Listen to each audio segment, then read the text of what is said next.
ఆమె ఎవరో కాదు, కన్నడ నటి రాధికా కుమారస్వామి. పెళ్లి తర్వాత సినిమాలకు కొన్ని రోజులు దూరమై ఇప్పుడు మళ్లీ సినీ రంగంలోకి రీ ఎంట్రీ ఇచ్చారు. కన్నడ నటుడు రవిచంద్రన్ దర్శకత్వంలో రూపొందుతున్న రాజేంద్ర పొన్నప్ప అనే చిత్రంలో కథానాయకిగా ఎంపికై ప్రేక్షకుల ముందుకు రానున్నారు. దాదాపు 11 ఏళ్ల తర్వాత రవిచంద్రన్, రాధికా కుమారస్వాములు జంటగా మళ్లీ తెరపైన కనిపించబోతున్నారు. రవిచంద్రన్ స్వతహాగా రాసిన కథలో ఈ చిత్రాన్ని నిర్మిస్తూ తానే దర్శకత్వం వహిస్తున్నారు. ఈశ్వరి ప్రొడక్షన్ బ్యానర్స్ పై నిర్మిస్తున్న ఈ చిత్రం షూటింగ్ త్వరలోనే ప్రారంభించనున్నట్లు రవిచంద్రన్ తెలిపారు. ఛాయాగ్రాహకుడిగా జిఎస్వి సీతారాం, సంగీత దర్శకుడిగా గౌతమ్ శ్రీవత్సవ్ సహకారం అందజేయనున్నారు. కాగా కర్ణాటక మాజీ ముఖ్యమంత్రి కుమారస్వామిని రాధిక పెళ్లాడిన సంగతి తెలిసిందే.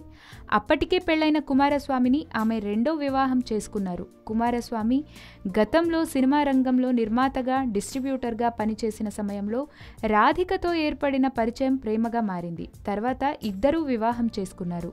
వీరిరువురికి ఓ కూతురు కూడా ఉంది.